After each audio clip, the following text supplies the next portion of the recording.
You and I have things to discuss. Spit it out, then.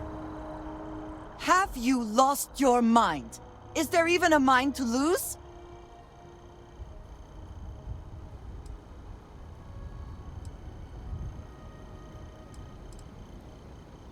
You cannot possibly mean that. You have murdered an innocent person. You cannot do that.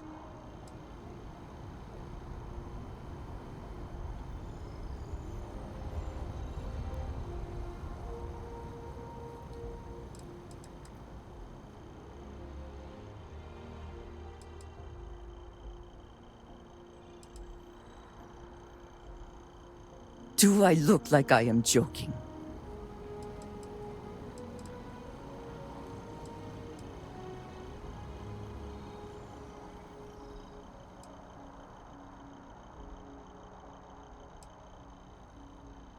Nor do I. My position in Constellation is also put in jeopardy every time you act stupidly or make bad decisions. After all that you have been through with me, you know it is all I have. I cannot afford to lose it, and I do not want you ruining it for me.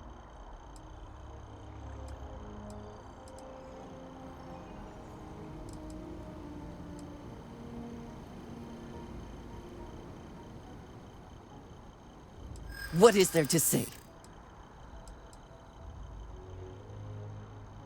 No, but it also would not hurt you to at least try. I would like to believe you mean it.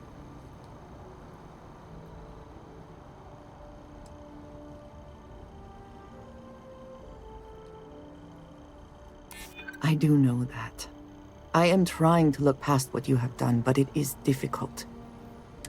I am going to do my best to get past this and continue our journey together. Then you should turn around and walk away. It would do you well to reflect on how you arrived here, and what you want from your future. I know I shall be doing the same.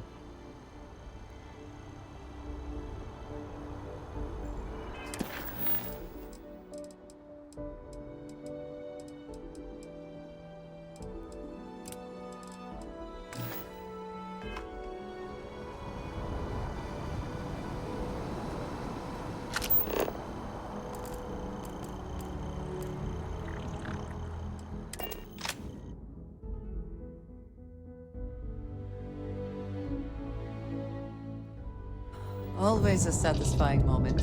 Return to your ship.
Been washing red here and there all over the station.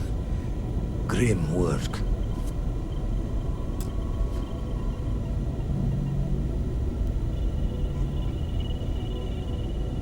Never minded the solitude before, but chasing more ghosts than usual. Every noise seems to set the blood running. Let's deal.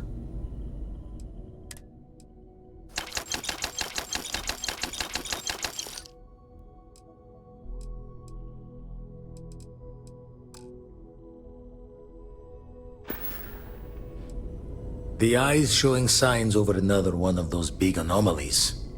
Here, catch a smile.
Oxygen to breathe.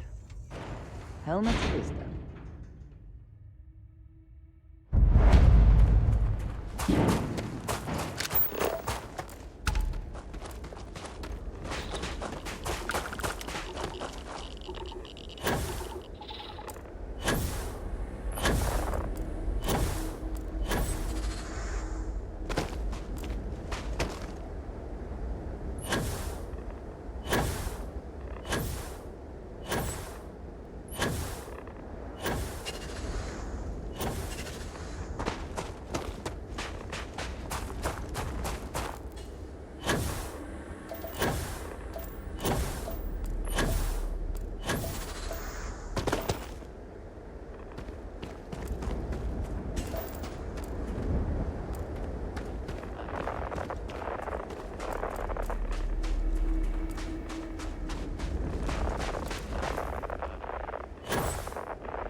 These low temperatures do not interfere with our electronics.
Once again, we are triumphant.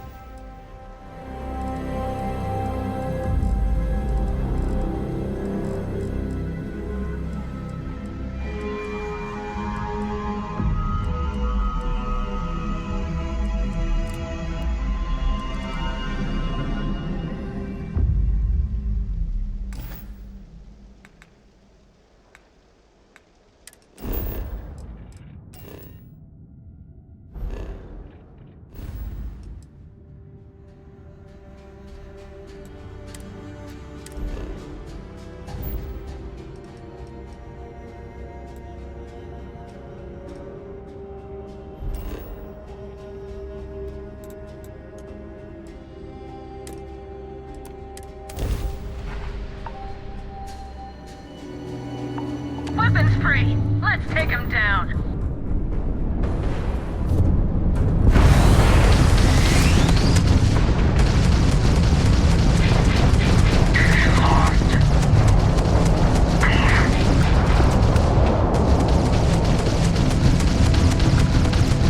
There's no way you can win this!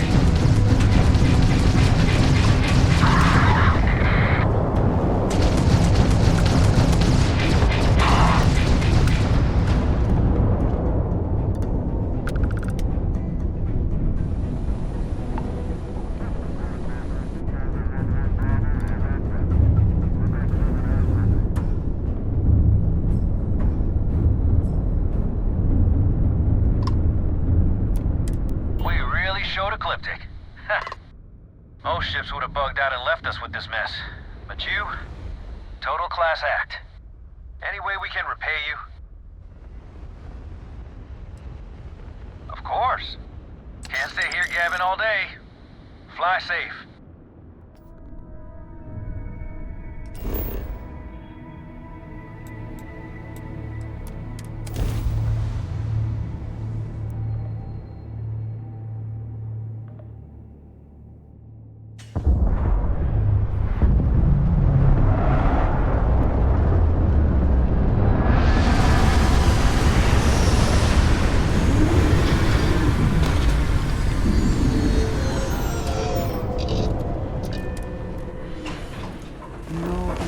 Life sign.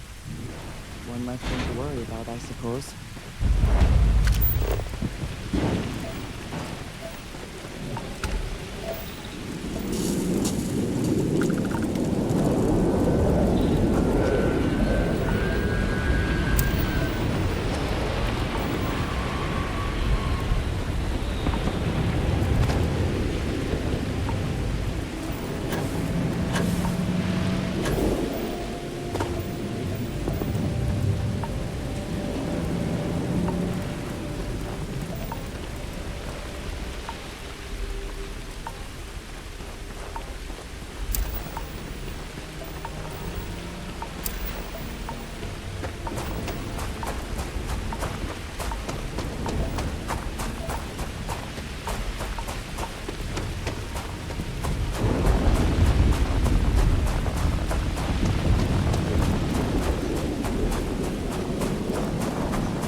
highlights how little we still know about the Starborn and the artifacts.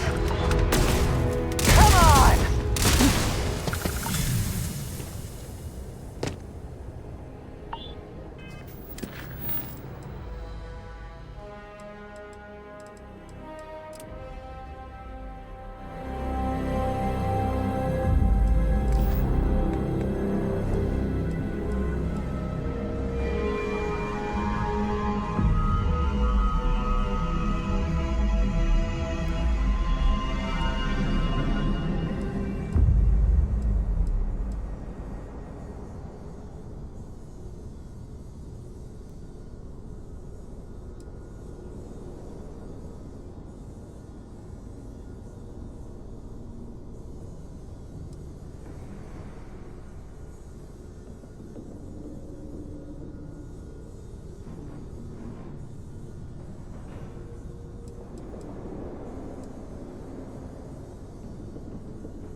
If you are free soon, could we talk?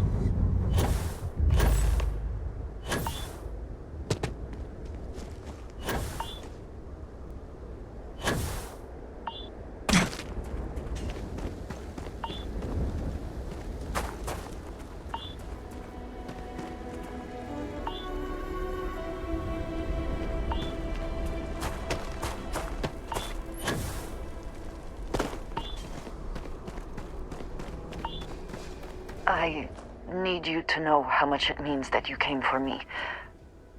There is no way to properly thank you or to repay you for what you have done. I quite literally owe you my life.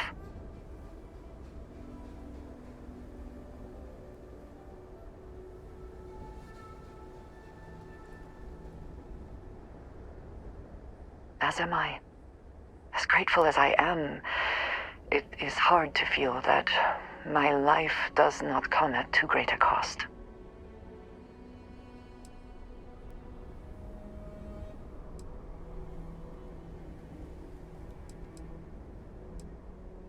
Thank you. I shall try to remember that.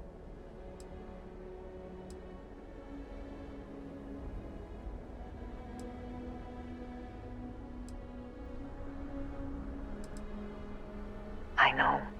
We all know. Sarah's loss is a huge blow to Constellation, and to each of us personally. But it could have been so much worse if you had not acted.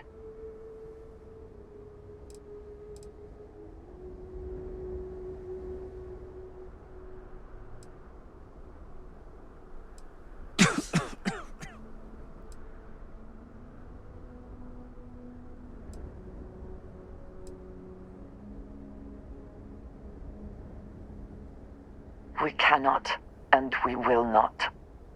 We will press on. We will continue our search, and we will learn what these Starborn are trying to keep from us. Now we truly know the stakes are too high to do anything else.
The bright lights and reflections are almost enough to make you forget about those living down in the well.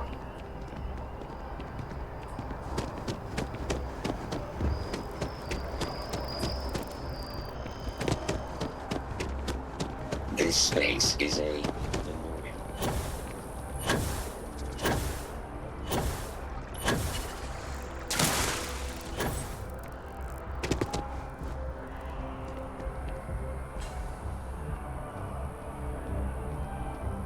Keeper Aquilus, can we have a moment? Oh, Mateo. It's been too long. How are your parents? Your mother still struggling with that azalea garden? No, she figured that out a while ago. Had to adjust the pH levels in the soil. But, Keeper, I didn't come to catch up. Oh. Well, what's on both your minds?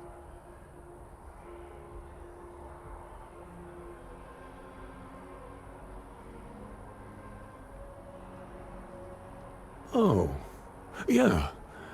How humanity comes together.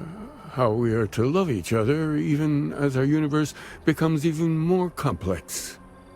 That's not exactly what we mean. Keeper, when you talk about unity, well, does it mean anything else? Something secret? Perhaps we should talk about this inside.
Now that we have a little privacy, why don't you tell me exactly what it is that brought you two here?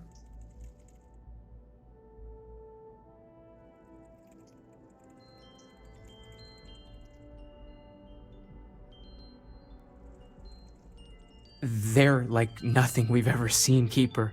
Gravitational distortion, sub-audio harmonic sequencing, unidentifiable energy fluctuations. I caught half of that. So, these things are unusual? Even in your experience? There have always been mysteries that seem to defy our understanding of the universe. Beyond rational thought.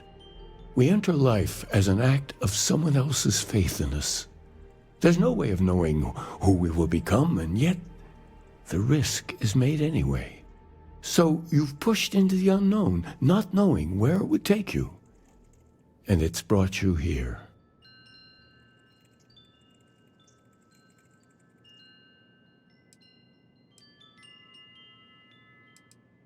I think I can. If you're willing to find your way in the dark for a bit longer, I can give you a path to discovering its meaning. There's an old story, far older than the Sanctum Universum, of someone who walked the settled systems and saw every corner of it. This pilgrim claimed he found the true meaning of unity. I always thought of it as just a parable for trying to bring humanity together, but maybe it's more.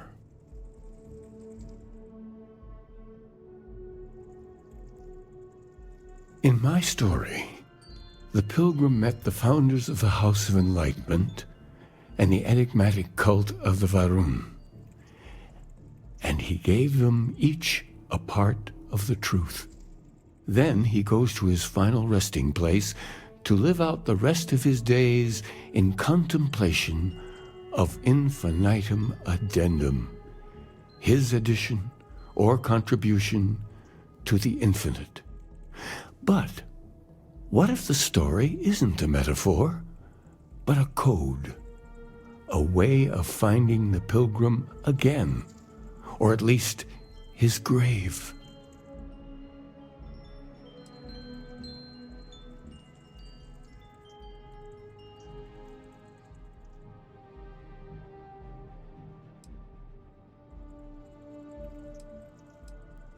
Yes, something must be there. I just can't put my finger on it. Maybe the answer will become clear when we have more. The House of Enlightenment and Varun have versions of this story.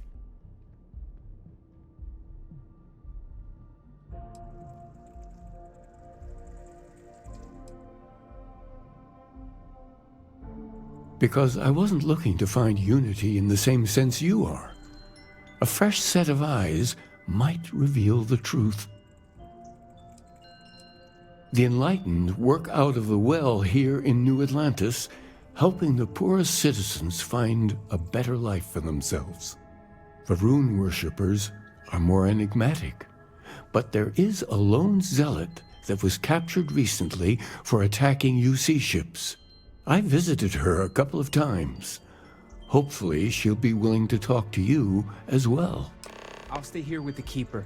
We need to catch up. And I wouldn't mind asking him a few more questions.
Saw your ship come in.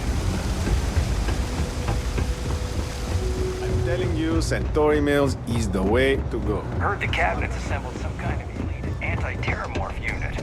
About damn time. Wonder if they're taking applications. Kay's food is as close to home cooking as you'll find around here. I used to drink. Then, I met Jake. Now, nope, just, make sure you wipe your feet. You track mud in, then someone's gotta sweep it out. Most days, that's me. You hear about that missing ship? No, I came here like a lot of folks, looking for work.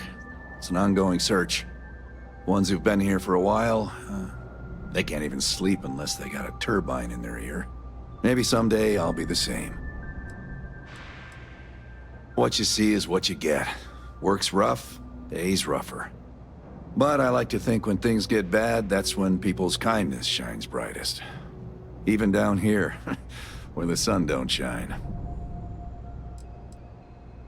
Take care. We run a number of social programs, from financial aid to food banks.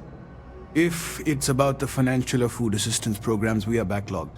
Don't worry, we're doing everything we can. Oh, you're not? Sorry. Can I help you?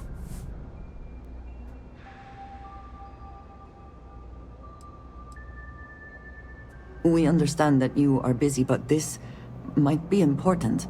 Anything you could tell us would be helpful. Listen, I've talked about this with him a ton of times, and there's no record of a Unity pilgrim. But since you both insist, our early records are mostly administrative. Humanitarian projects, group counseling notes, charity expenditures. But there is a series of exchanges the founding members recorded in a lot of detail. It's the closest thing I have to what Aquilas is describing. Yeah, I mean, he's always going on about trying to bring people of all beliefs together. Really wants there to be some shared story or origin. Look, I like the Keeper, but belief is the problem, okay?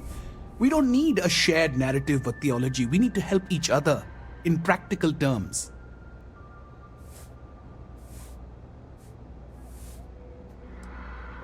A man walks into the first House of Enlightenment. The founding members just call him the Drifter.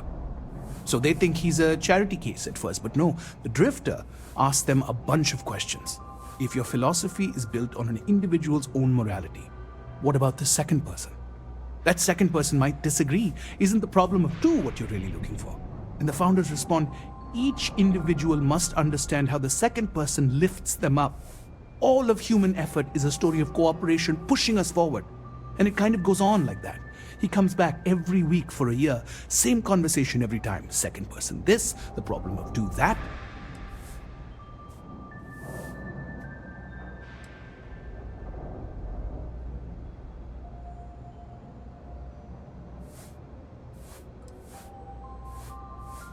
It's part of our core principles. There's no God pushing us to do good for some eternal reward. We have to help each other because we choose to. If no one takes responsibility for making the settled systems better, then we're just leaving it to the tyrants to bully the rest of us.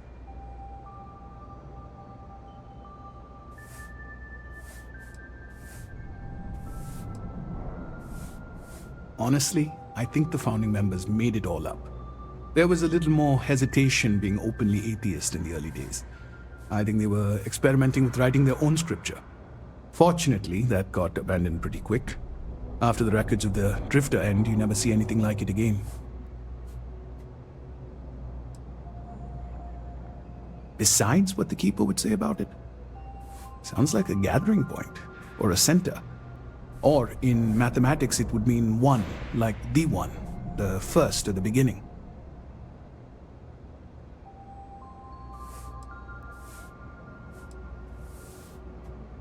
Always happy to help. If you'll excuse me, I've got a lot of aid efforts to coordinate.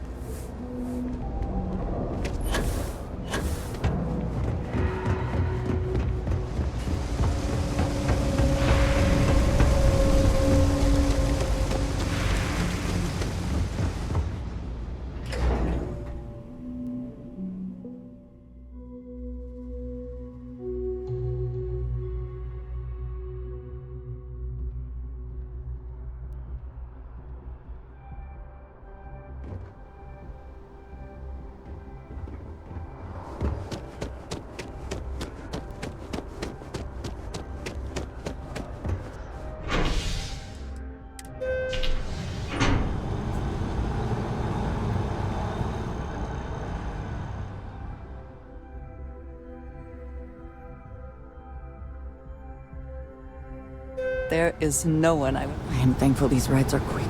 I do not like being in small, enclosed spaces with many people I do not know. I do find that statue pleasing.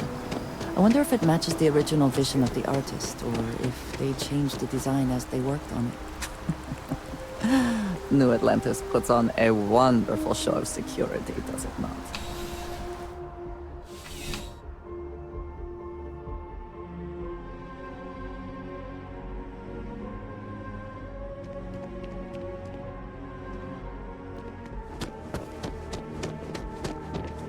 Danger?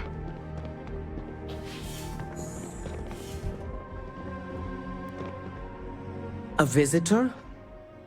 I have all the company I need.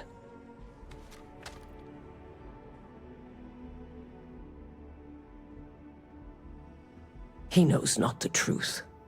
He sends another to ask more incessant questions.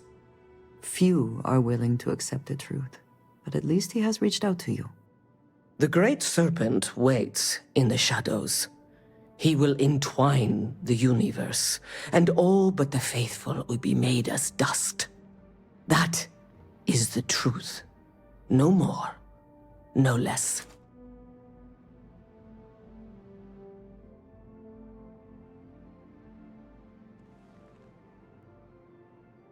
If the Keeper has been to see you, perhaps he has mentioned it?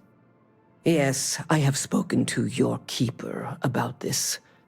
I will tell you what I told him, and then you will leave me. Jinan Varun meets the Unbeliever. He gives false prophecy to Jinan. But such is Jinan's conviction in the Great Serpent, he does not hesitate.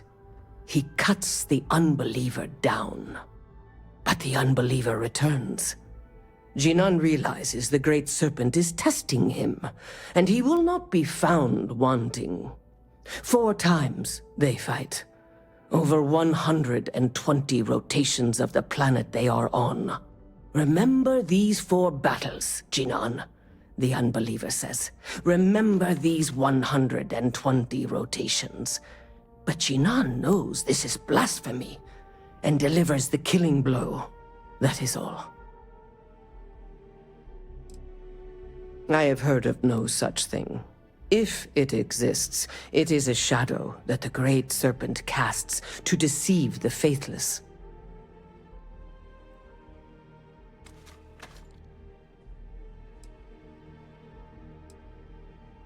Strength and conviction show your worthiness to the Great Serpent. The kill is not as important as showing there is no doubt.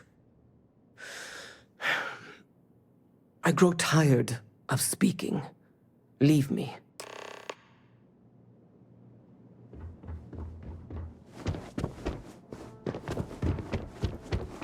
Hello.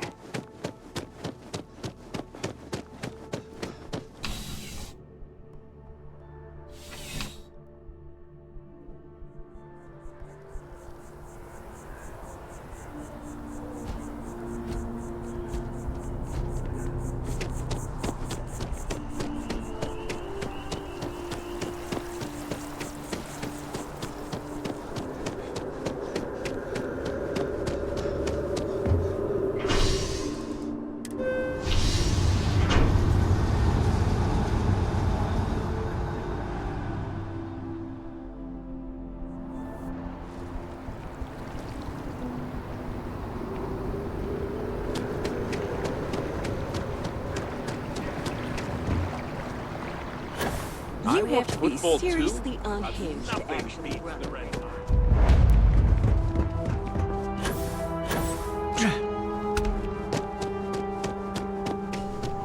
You have another story for me? I already interviewed an ex-pirate about the robbery, but she was as reliable as good coffee around here. So you were there when it went down? What were you doing there?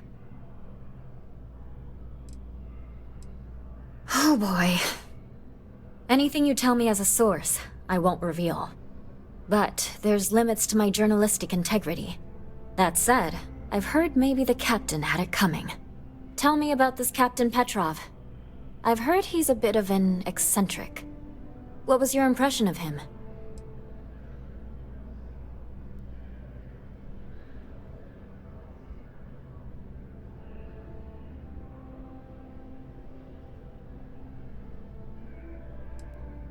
Charlatans and conmen need to be likable for their marks. No one seems to know exactly what was stolen, but everyone agrees it was valuable. Care to shed some light on it?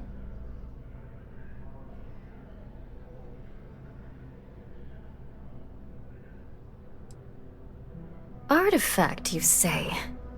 I've been hearing whispers about those lately. Last question. About, and I'm quoting, a zoo gone wild. The other source swore up and down that alien creatures got out of their cages and went on a rampage. Please, please, please tell me she was telling the truth.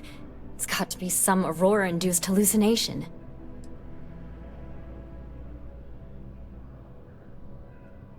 You mean besides the ratings? I just want to live in a galaxy where eccentric millionaires have out-of-control zoos. But just give it to me straight. Zoo. Fact or fiction? I knew it was too good to be true. Oh well. This is just a plain old good story. Check the newsfeed for it later. And here's your payment. When you first walked into my office, I had no idea you would be at the center of so much. And I get the feeling you're not sharing everything.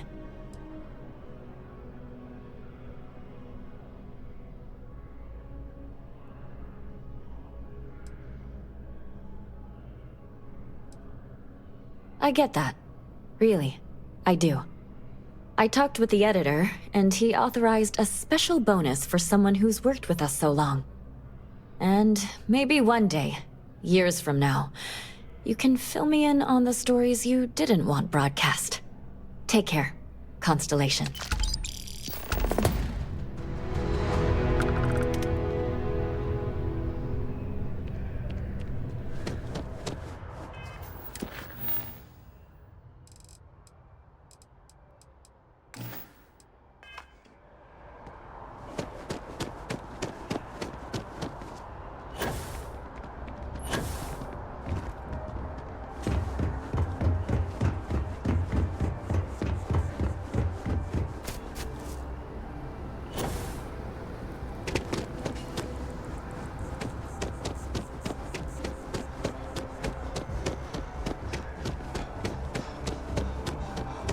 The lives of nearly every individual in the settled systems are so heavily influenced by what goes on in this building.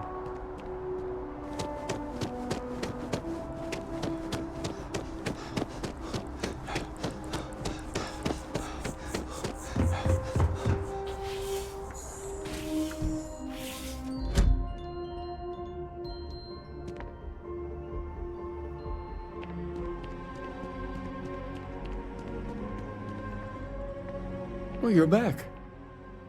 What did you learn? Was there something hidden in their stories, like we thought?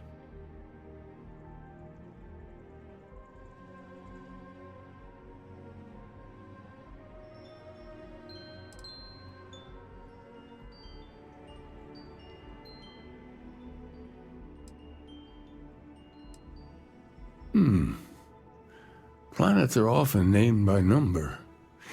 That second might mean the second planet in the system. What else did you learn?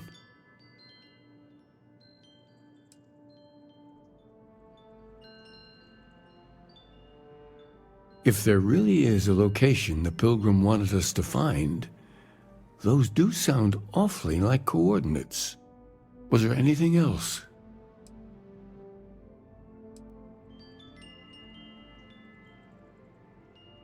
Yes. What he added to infinity. Maybe that points to a name. If we're looking for his resting place, we'd need to know the name of the star system, wouldn't we? Let's see. We have something that could be coordinates. Something that could point to a planet in the system. But what's the name of the system? Infinitum addendum. What if we break down the parts? No systems named finite or add. That just leaves in and dumb. Well, that's certainly how I feel.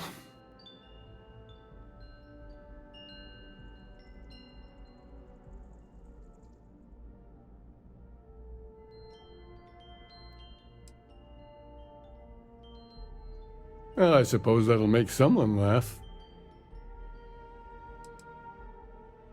Yes, that's it. The second planet in Indum, at 4 and 120. That's where you'll find the Pilgrim's resting place. And from there, maybe you'll find the true meaning of unity. Before you go, you've now spoken to many different perspectives in our universe. In a way, you'll be carrying their philosophies with you on this journey. I know you're looking for a specific unity, but if you had to guess what it was, what interpretation would you give it?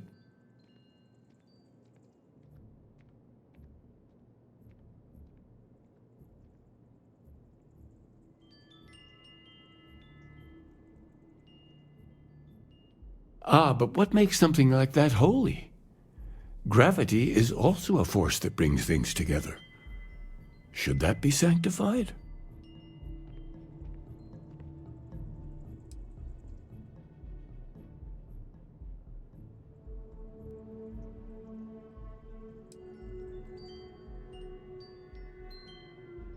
yes and no.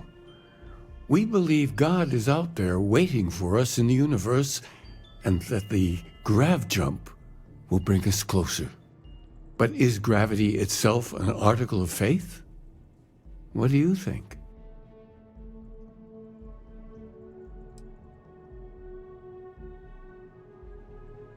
It is one of the great contradictions of belief. We feel the presence of something out there, but we insist that it is also everywhere. So you think this word unity describes that divine unknowableness that the pilgrim searched for? Could it be that somehow natural forces like gravity are, a side effect or a function of something greater at work? Interesting. Well, I won't keep you any longer. This has been fun, I have to admit. Go, find your truth.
Let us see what wonders of life this planet hosts.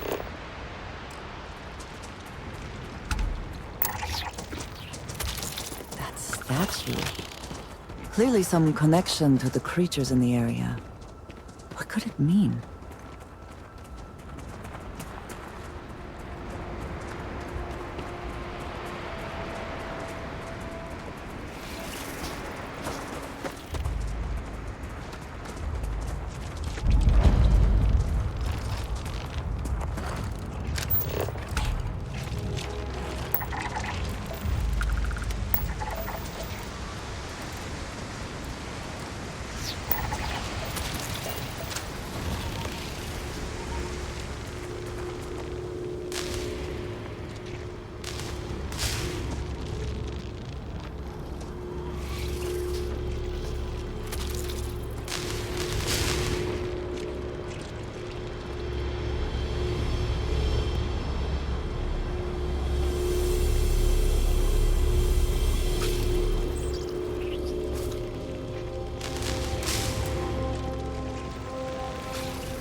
Ship.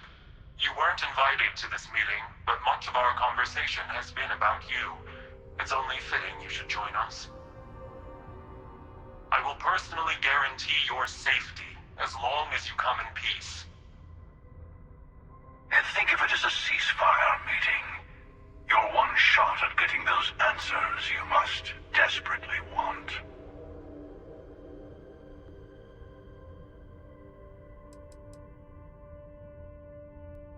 Let's just say they're very dedicated to stopping me from getting the artifacts.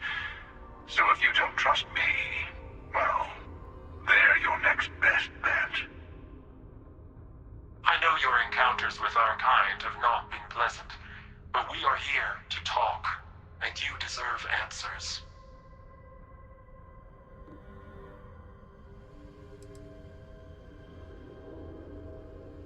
Not a bad description, actually. We'll explain when we meet. In person.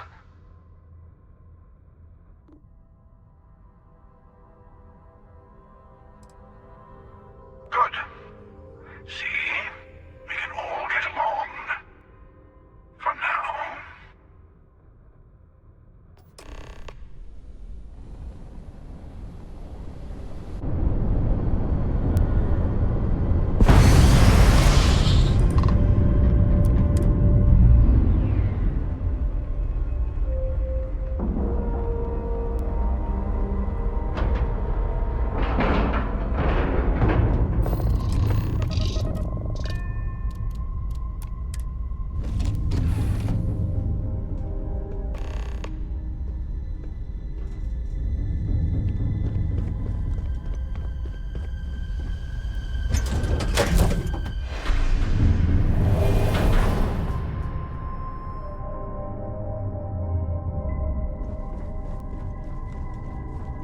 Hello. Again. You remember the emissary, perhaps? And their ship, the Helix? I believe they ambushed you above Neon and demanded that artifact you worked so hard to gain. Thank you for the stellar introduction. Your success is unprecedented. Before you came, we were just discussing how continued use of force against you is unwise.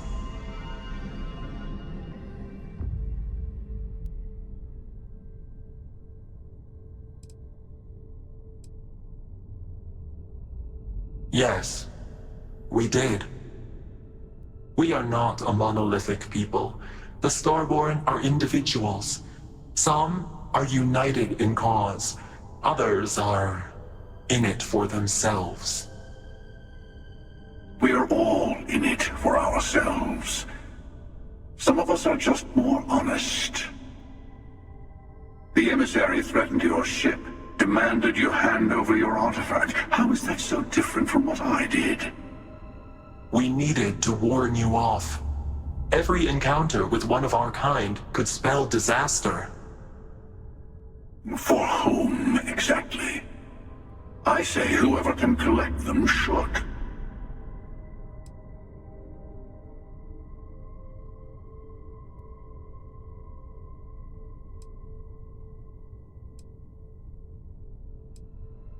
And who gets to say that? You? Me? The emissary? I have debated morality for near infinity. And all I have found are groups of people enforcing their will on others. Rules and laws spoken as principles, but backed by arms and violence. Enough. We have more to discuss. The Unity. You are on the path to it. It is a place, a gateway. It is where we were reborn. You've really come a long way since the Welcome to Constellation speech, haven't you?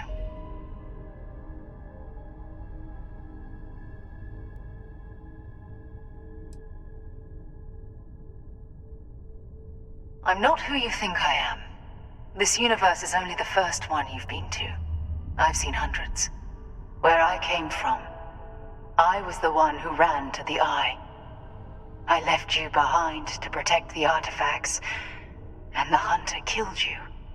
One of me, at least.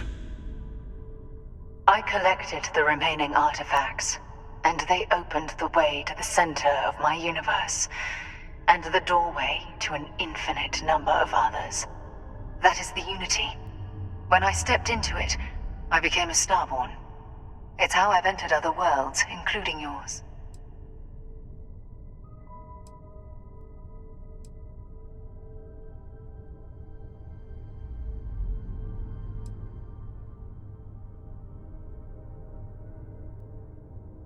They are all connected. I have to. This is bigger than all of us. All the artifacts are needed to complete the armillary and open the way to the Unity. In every universe, the Starborn fight over them. Innocent people die. You've witnessed the power granted by the temples, the anarchy that can be unleashed. Someone has to decide who should get them. Here it comes. The emissary tells you only the worthy should enter heaven. You're twisting what I mean. They're hypocrites. They use the chaos caused by the hunt for the artifacts to establish an order where they decide who's worthy. I attacked your lodge because I wanted the artifacts, and you held me off. You got away. That wasn't some morality play. You didn't survive because of righteousness. You won because of persistence, luck, and skill. As I have done countless times. I was also human once. But what does it matter who or what I was when eternity is within your grasp?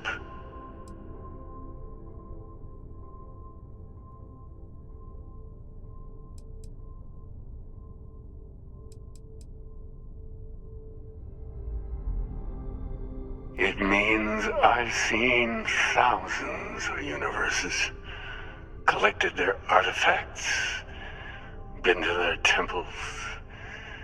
You have a small taste of their power, but it keeps going.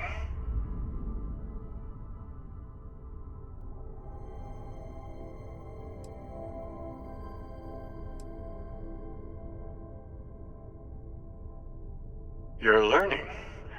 My other self wants you to walk the path he walks, to give up, to appreciate the universe you have.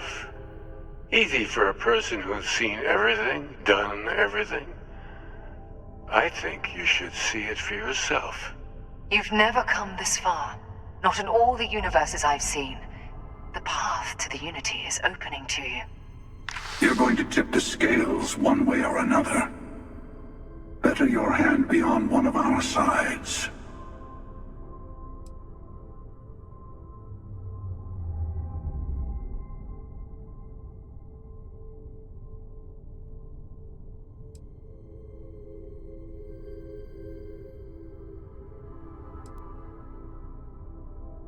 You're already in it. With artifacts, come Starborn searching for them, fighting over them.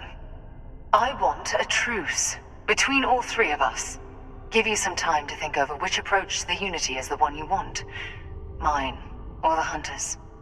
Yes. Let's see how willing you are to live under someone else's rules. Just remember, one of us isn't trying to judge you.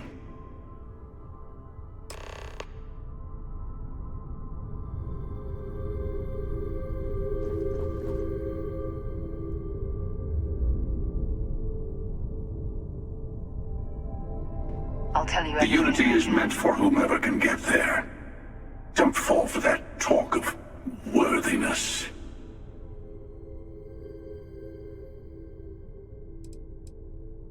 I've simply found that it's the quickest way.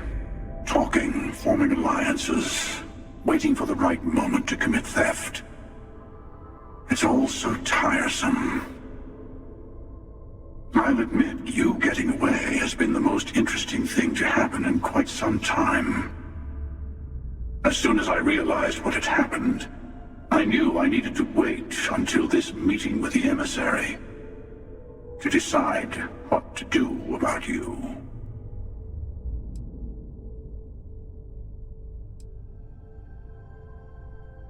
to see what would happen, of course. You might not understand just how many times I've done this. Usually, you're the one who ends up dead, and whoever cries over your body goes on to become the emissary. Sometimes I manage to get you all bunched up and take care of the problem in one go. Sometimes the emissary has gotten to me first, and I never arrive.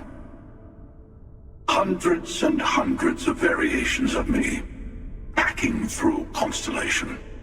And it's almost never you. You making it to your ship on your own. It's new. I took it as a sign. I don't get many of those anymore.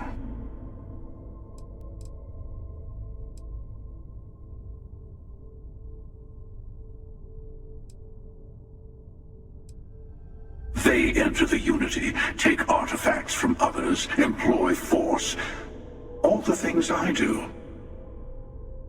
I am many things, but I would never tell anyone what to do with their gifts. That is your decision, not someone else's. The emissary wants to become the judge of who gets to enter, but the Unity itself doesn't judge.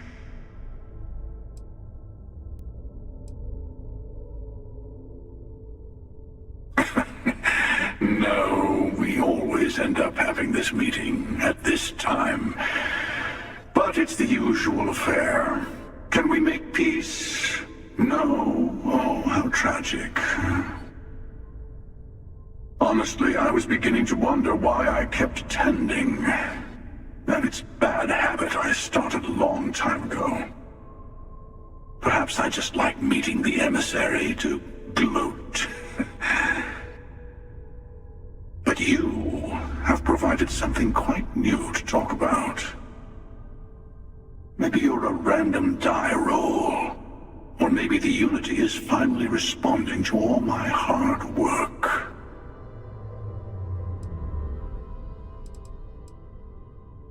Whoever created the artifacts and built those temples is playing a game with us.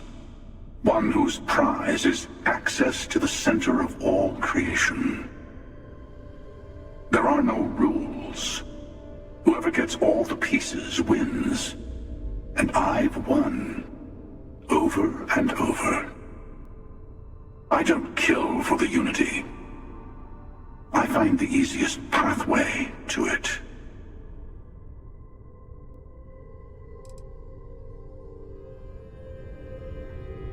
I'm sure you have more questions. Ask. It's not an easy experience to describe, but the Unity will speak to you. Offer you the chance to become Starborn. You will be leaving this universe behind to be reborn. Everything you were before will be gone. Maybe that's why it offers the choice. Compassion? Or is it testing us?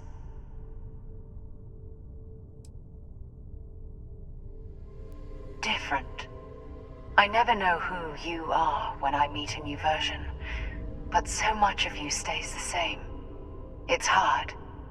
But each universe is precious in its own way. Mine will never have its original you in it again, as yours won't have its real me.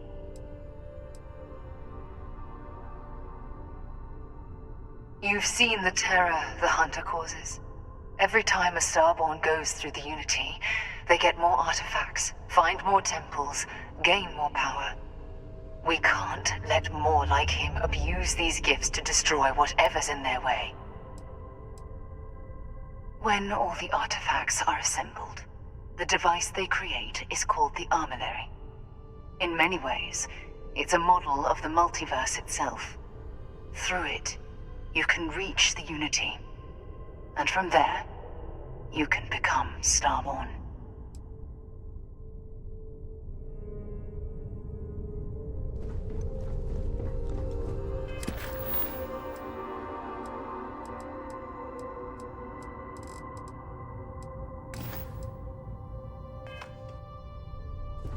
Before you leave, I want to give you something. A way to another artifact but also a lesson in how dangerous they can be. Seek the moon of Old Earth. There are secrets there you must discover for yourself. Here, to open the way. Yes, I will say no more.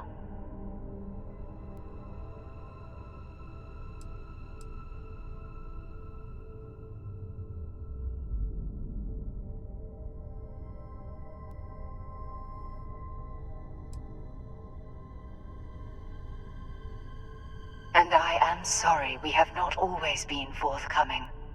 I hope you will see what I have seen. You should also talk to your colleagues in Constellation. I am sure they have gathered more information on the remaining artifacts in the fringes of space.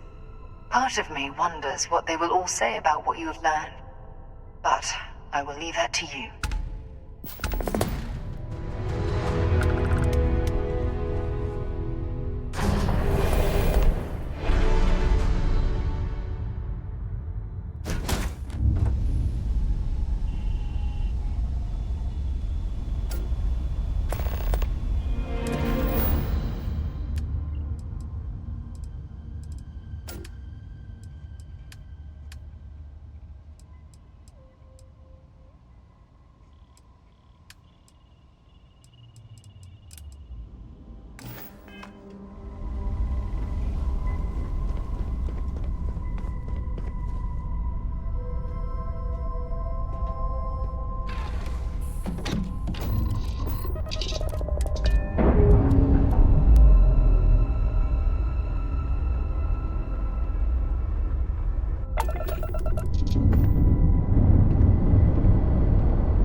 Even without life, there is the potential for beauty.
not stay long.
It would seem that the occupants left in a hurry. Hopefully for no reason we need to be concerned about.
Voltaire really is something else. A supercomputer so powerful they put it on the damn moon to keep it cool. Although by that logic they should be running it purely in the vacuum of space. But hey, good marketing material. I've been spending some off hours running some dumb simulations, just because I can. My favorite so far is simulating the sound of every duck on Earth quacking after receiving a piece of bread. You didn't know you wanted a real-time sim of feeding all the ducks, but now you have it. You're welcome, humanity.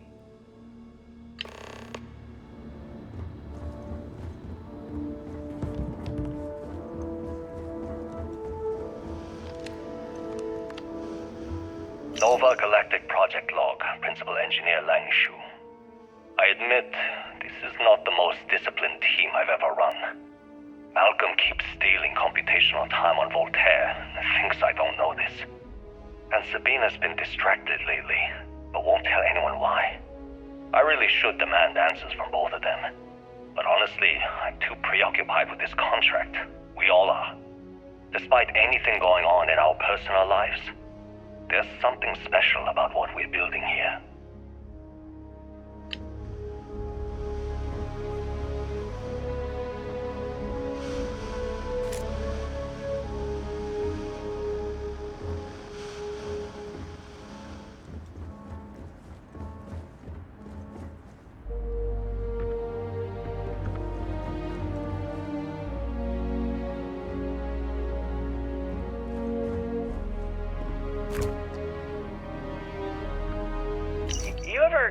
Jealous?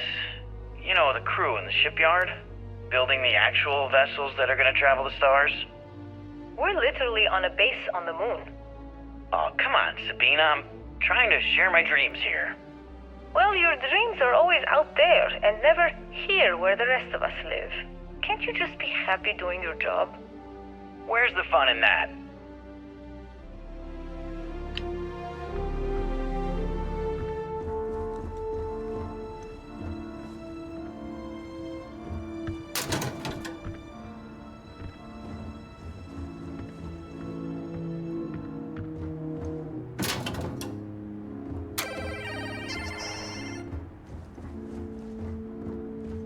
Okay, confession time. Being single on a moon base is the worst.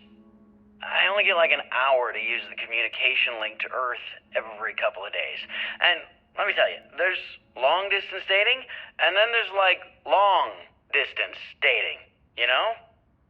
Oh, hey there, I'm a scientist, deadly employed, willing to take you out for coffee in like 6 months when I'm back from space.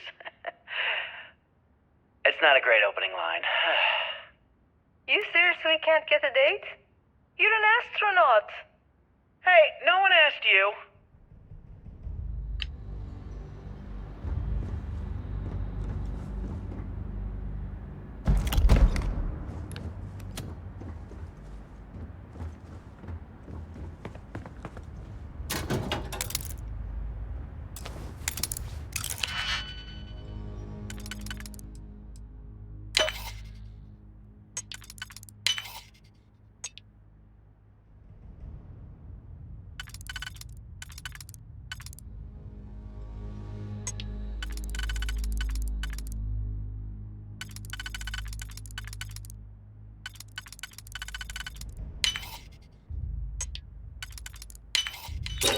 Hope you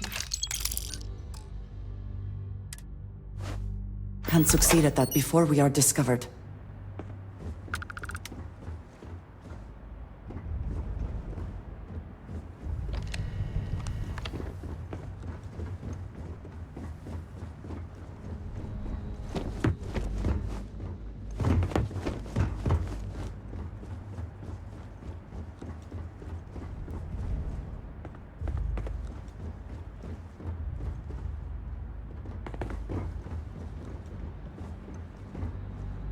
Nova Galactic Project Log, Principal Engineer Lang Shu.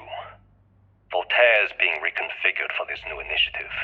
The math we're being asked to crunch is ambitious, even for a supercomputer. We might as well be asking it to count every grain of sand in every desert on Earth. Who came up with these original equations? I Our partner isn't being very open about it. Every question I have goes through some discretionary channel. I'm surprised we even know we're working on a ship.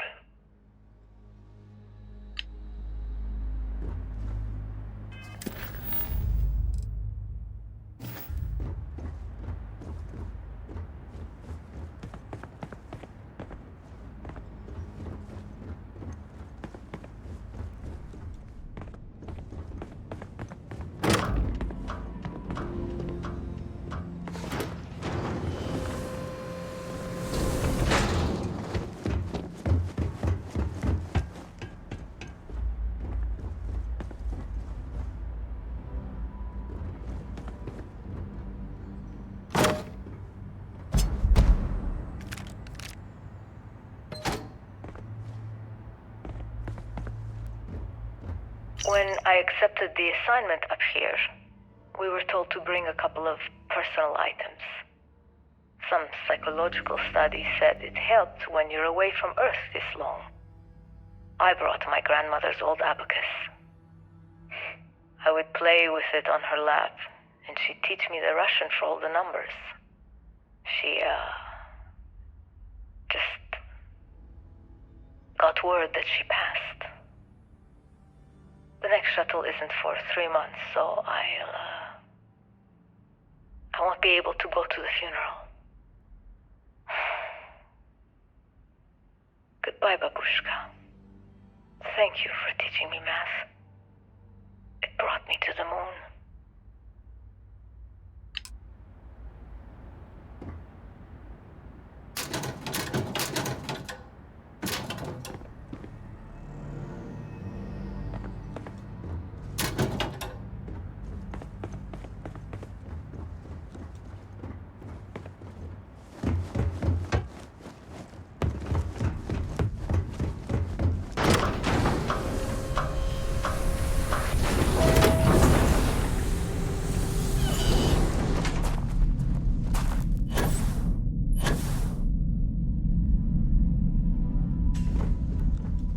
Engine spin-up time almost complete. Total time 5 minutes 22 seconds. Right on schedule. How are the helium-3 valves holding, Nova? We double-checked the leakage concerns this morning before the launch. All signs green. Any changes to the calculation sequence from Voltaire? No changes since we uploaded the last figures yesterday. It's a clean shot from here to Jupiter. One day the computer will be on board the spaceship. Just imagine that. One miracle of science at a time, Canaveral. Counting down in 5, 4, 3, 2, 1.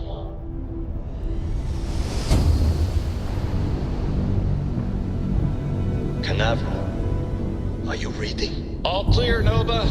Indicators look good. The ship should be cruising Jupiter's orbit right now. Visual confirmation will be possible in 32 minutes. Afraid the speed of light is on the slow side these days. How does it feel to break the laws of physics, Canaveral? We're all pretty excited down here in NASA, I won't lie. Excited enough to tell me where you got the original data? Not in a million years, Nova.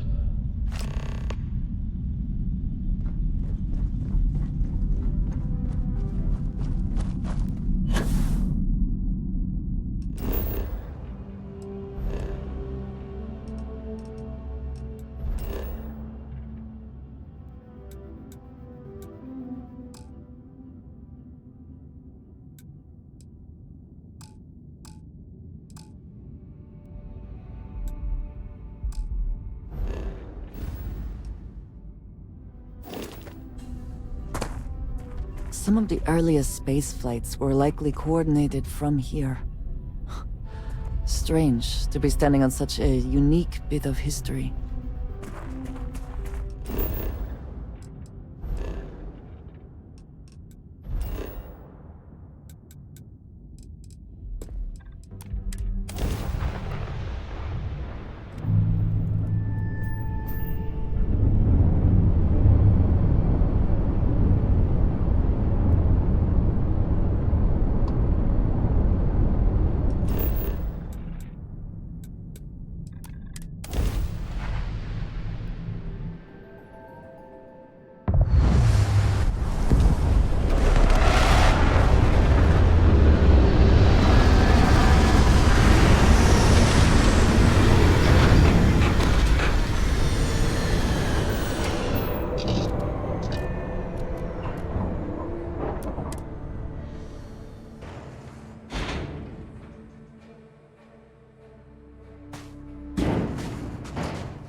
Perhaps an elevator will allow us to access what lies beneath all this dust.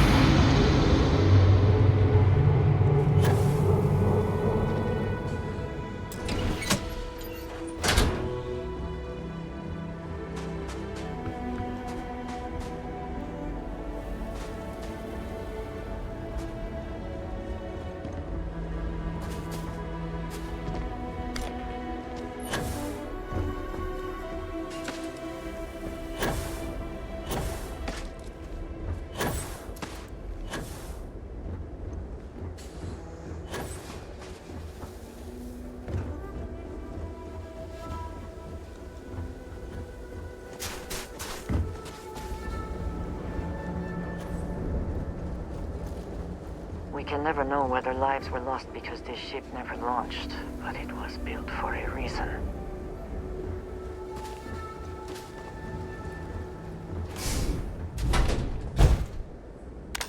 Ooh, quite cold here. Too bad one cannot layer spacesuits like sweaters.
This work would not have been done if the ship had not meant to launch.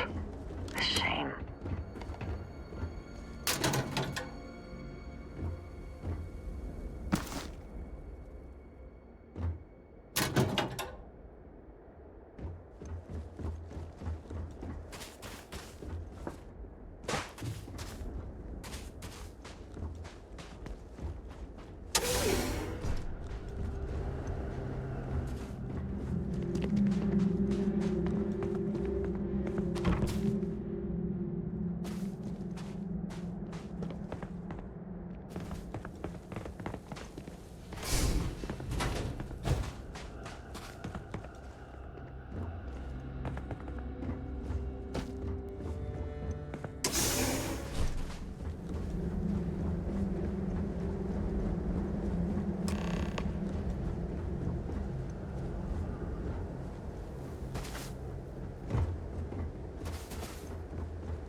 Whoever once used this room probably never could have imagined all that has happened since it was built.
Dr. Judith Tatien. The recent delivery from Mars is unsettling.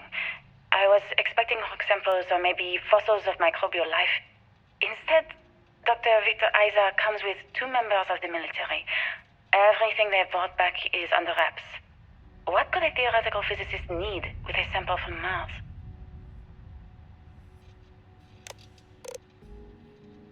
Station log. Dr. Judith Tatien. I've been trying to cozy up to Dr. Isa, Victor, to see what is going on. His team has completely commandeered one of the labs with those 2 military handlers, checking who comes in and out. I joked that maybe he found a little gray man and was doing an autopsy, and he grew very pale. 2 days later, he sends me a request asking for more information on my background in materials science, metallurgical engineering. Oh, we have a meeting tomorrow. I think I'm being invited into the lab. Station log. Dr. Judith Tatien.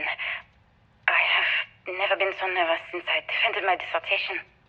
4 hours talking to Victor and his team about theoretical metals, atomic bonding, even a half-hour divergence into magnetism that I'm pretty sure was just to throw me off the trail of what we were actually talking about. Then, I got to see the lab.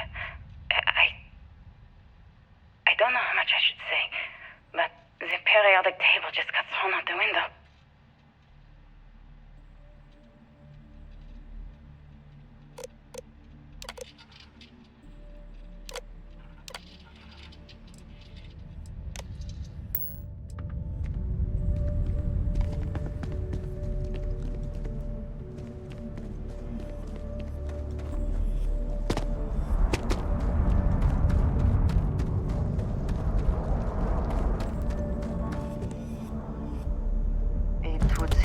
More here to explore, shall we?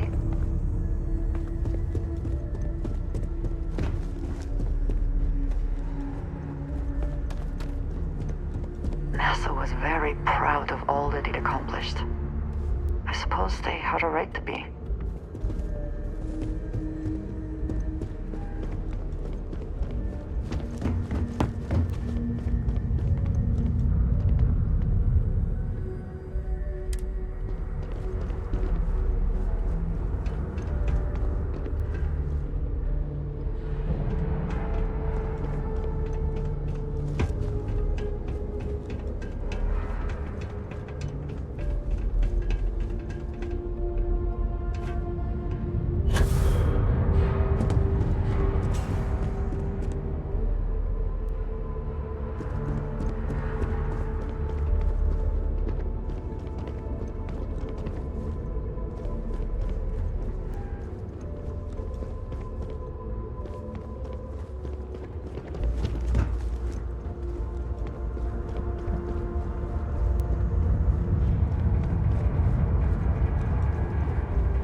I just don't understand where these calculations came from.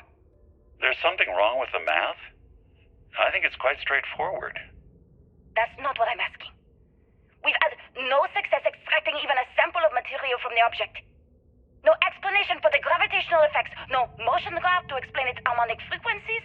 I can't even establish a melting point. Judith. But you've had me building these prototype colliders for months. And now you want me to pump helium-3 into it based on this equation you've written on a goddamn napkin? I just need you to trust me. I have been trusting you. We keep slamming our heads against a brick wall, getting nothing. And you keep coming up with something new to try. Like, you know what's going to happen. Where are you getting your information, Victor? I'm sorry, Judith. Look, not here, okay? Somewhere off base. I'll tell you everything. But I'm not lying, okay? We're going to discover something important here. I promise.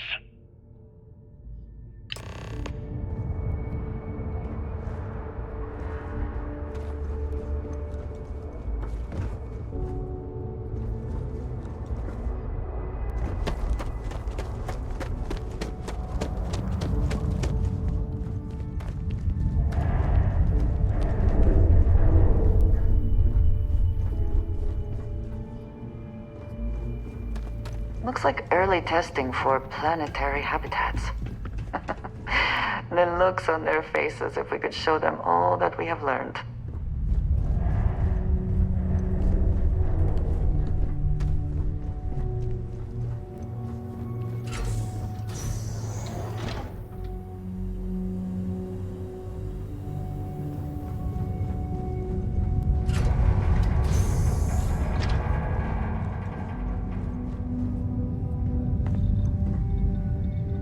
Facility covered quite a range of disciplines, but time has not been kind to it.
How quickly can you get that done?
up already. Damage.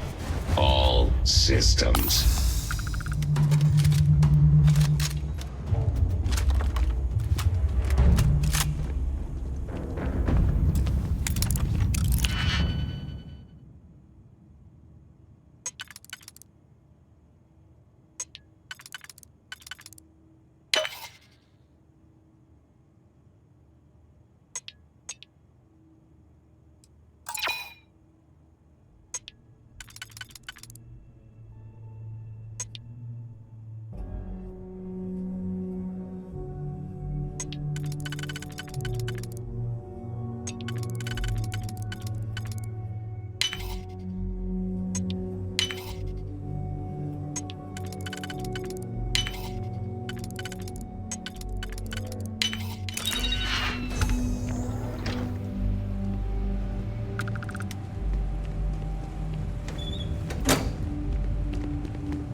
Project Log, Dr. Victor Isa. We turned on the prototype today. The gravitational field around it began to fold as we long suspected. Complete reversal of gravitational pull was observed on dozens of loose objects around the lab. I'm setting up a meeting with the directors to propose a larger test. The prototype proves we don't need the original anymore, but further work is going to have to take place in space. Somewhere with abundant helium-3 and with a civilian partner.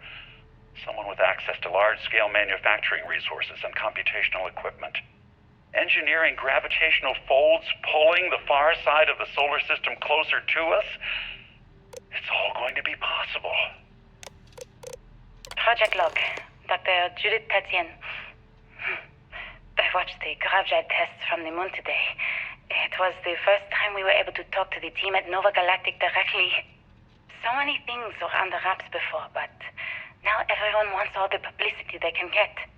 I'm already seeing proposals for manufacturing hundreds of drives, expeditions to Alpha Centauri and beyond. It's also overwhelming and worrying. before we know what all these side effects of operating a grav drive can be. But no one wants to hear that right now. Like a bunch of pioneers racing towards the edges of the frontier without knowing about the grizzly bears in the mountains.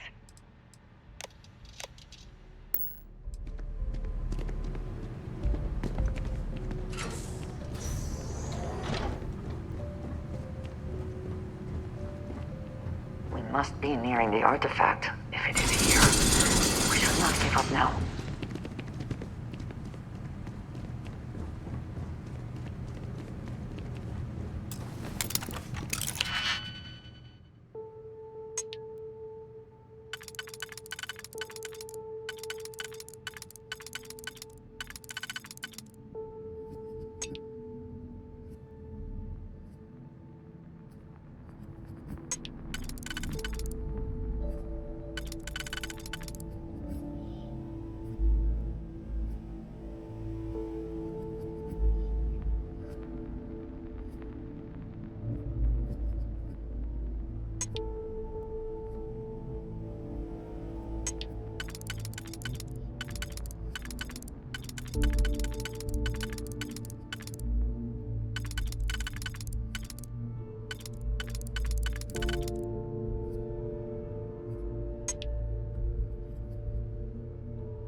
We cannot just break it open.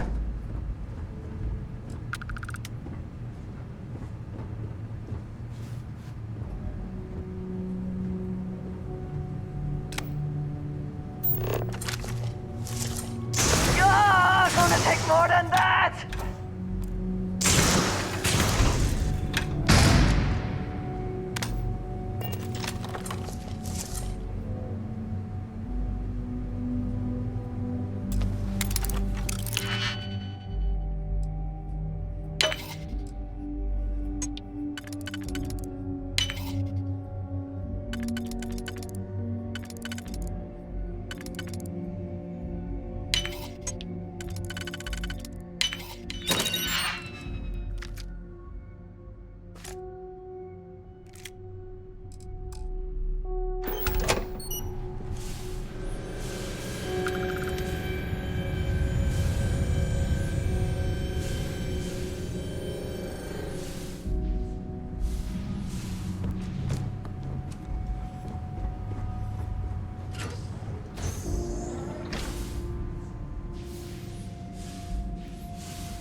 I never actually got to visit your labs back when we were working on the grav drive projects.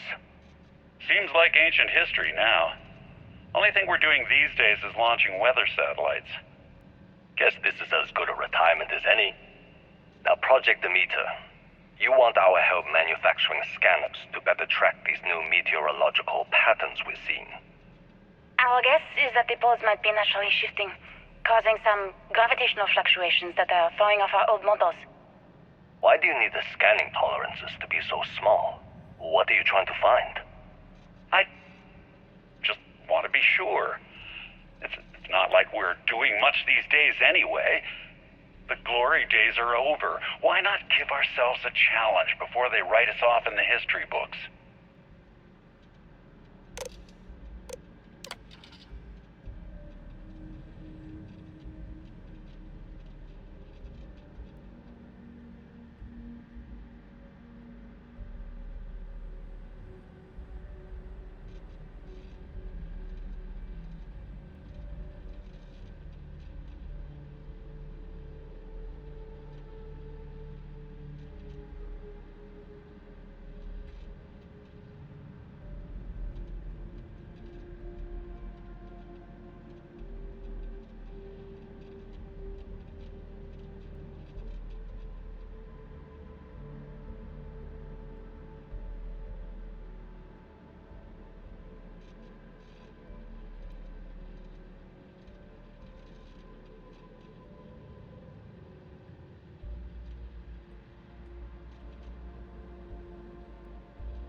I know what I'm seeing, Victor. The data coming back from these satellites is very clear. It's the grav drives. All those jumps from the moon. At this rate, Earth's atmosphere is going to start sputtering out into space. Can the drives be fixed? I'm working on some designs that should discreetly solve the problem, under the guise of an emergency update to the fueling pumps. We're talking about the end of Earth, and you're trying to be subtle about it. Judith, the last thing we need is people losing faith in grav drive technology. That might be our only option.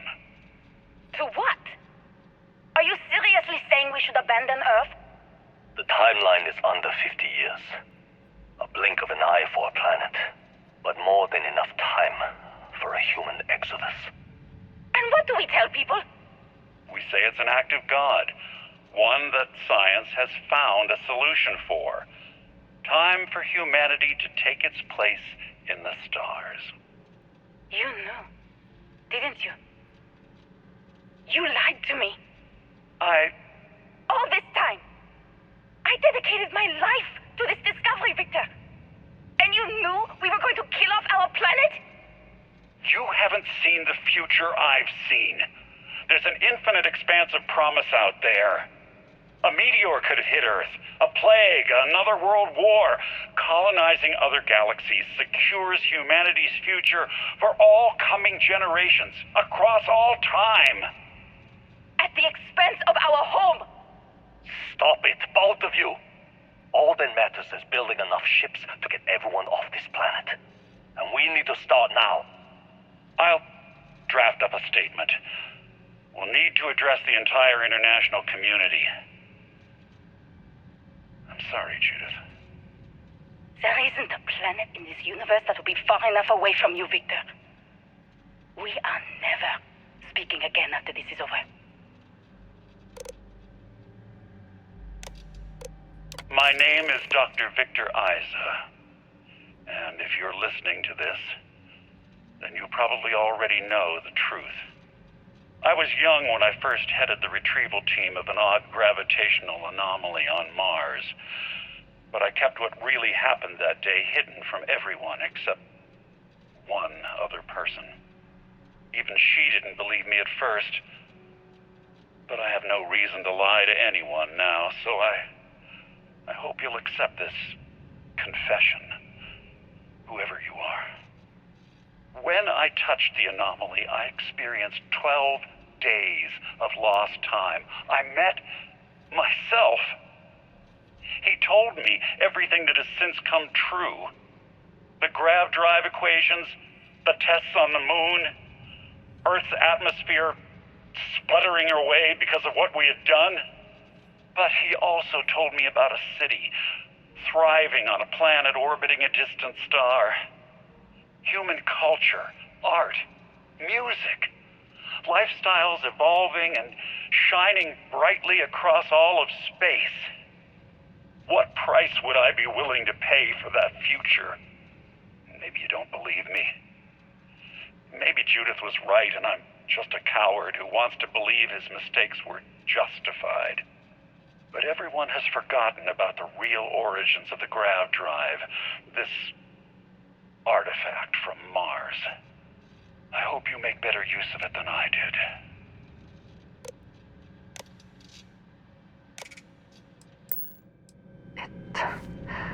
It is all connected.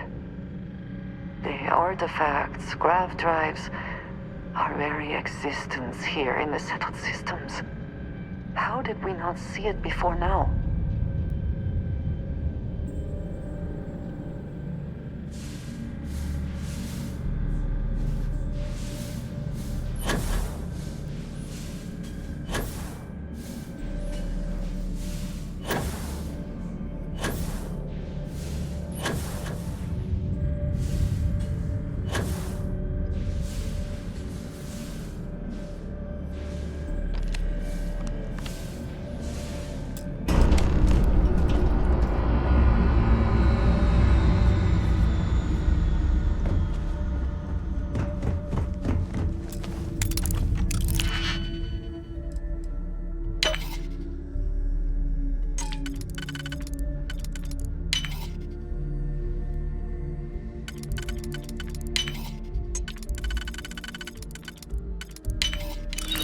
This is worth the effort.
And it looks like other Starborn got here before us.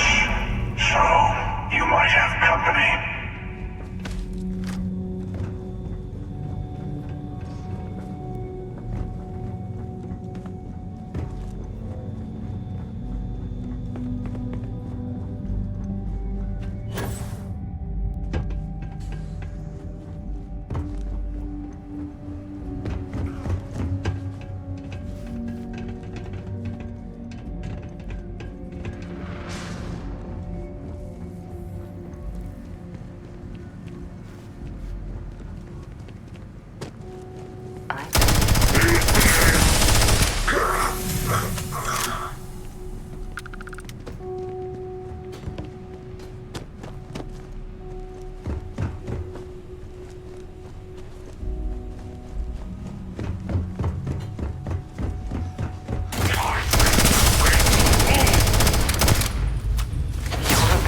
Are truly amazing.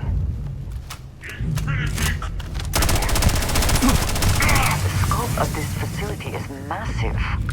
I wonder how many knew how big it really was.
Do you understand now why I asked you to come here?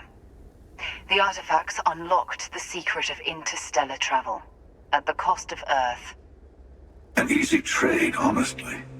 Why have one world when you can have all the settled systems?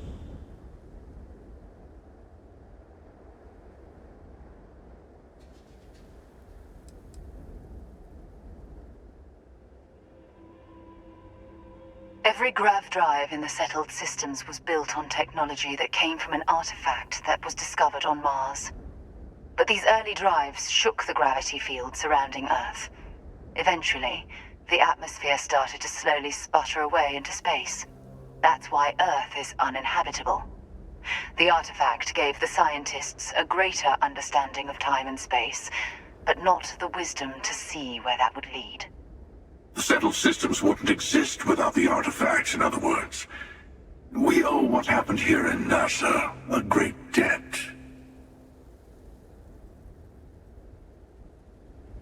Assuming we weren't going to lose it anyway.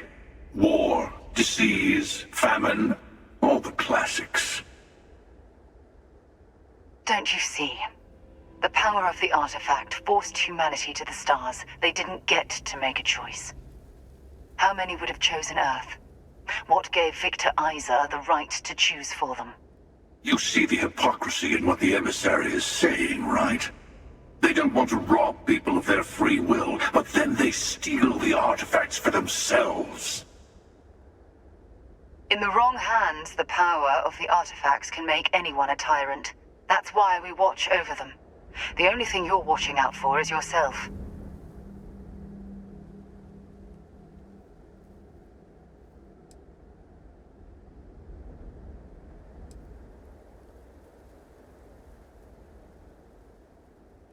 Don't be a fool. The emissary and I may have our differences, but you do not want to give us a common enemy. For once, he's right. Don't do this. We can collect the final pieces together.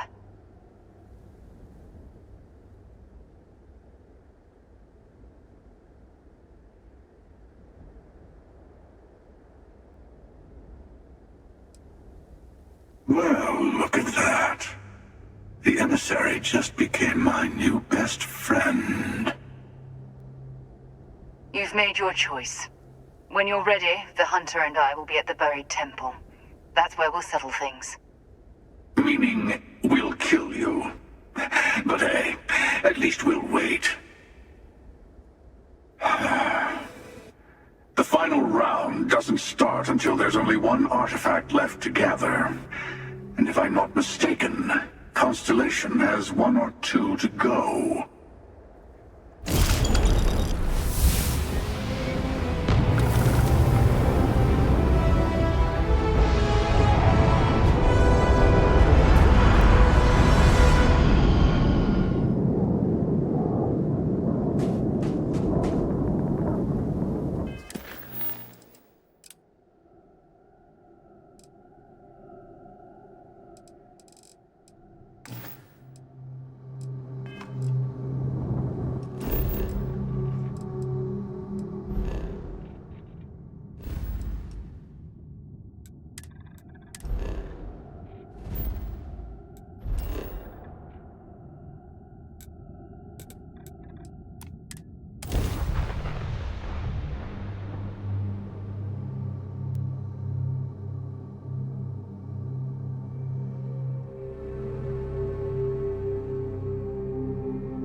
Security here is so visible.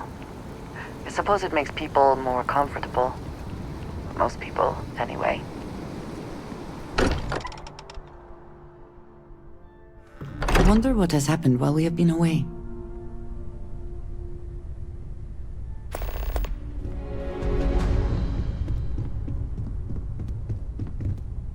Hey, I've been talking with the others, and I'd like to get everyone together. To say goodbye. You know. To Sarah.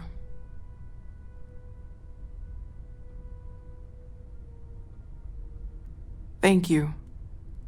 It wouldn't be the same without you there. I'll have everything set up in a few days.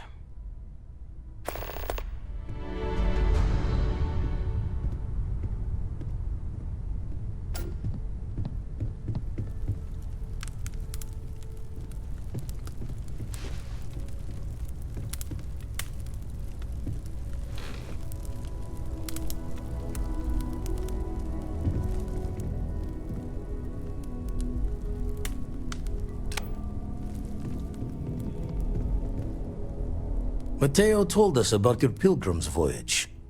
You found it, didn't you? The meaning of unity.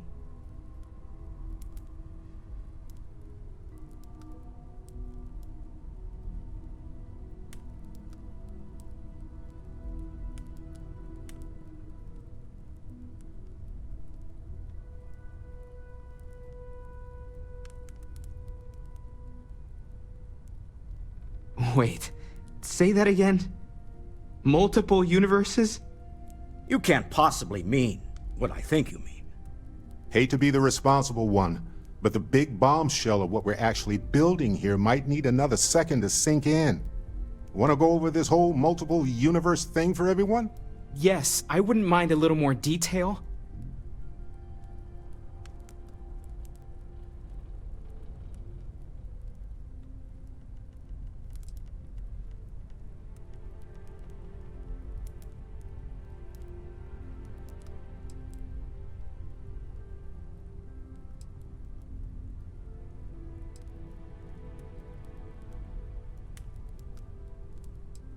Explains why the Starborn want the artifact so bad. Get them all, and you've got a gateway to infinity. I don't even want to think about the physiological changes you'd need to travel between universes. Plus what it would do to the mind? Enlightenment? Or oblivion? Like the Hunter. You have the opportunity to reach the closest thing to your god that might exist. And you're second-guessing it? One doesn't approach the afterlife without some trepidation.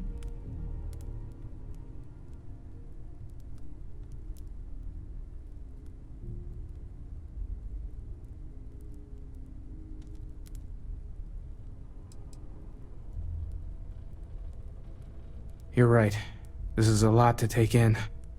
Guess a little time to get our heads straight wouldn't hurt.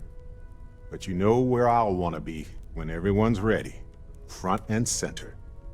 Not to make a sharp turn in a grand tale, but I got the eye fixed up. Bruised, but still blinking. Let me know when you're ready to follow up on what it's seen.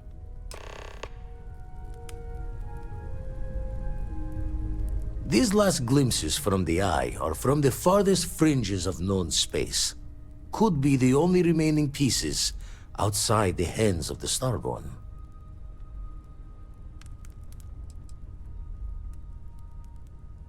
Aye.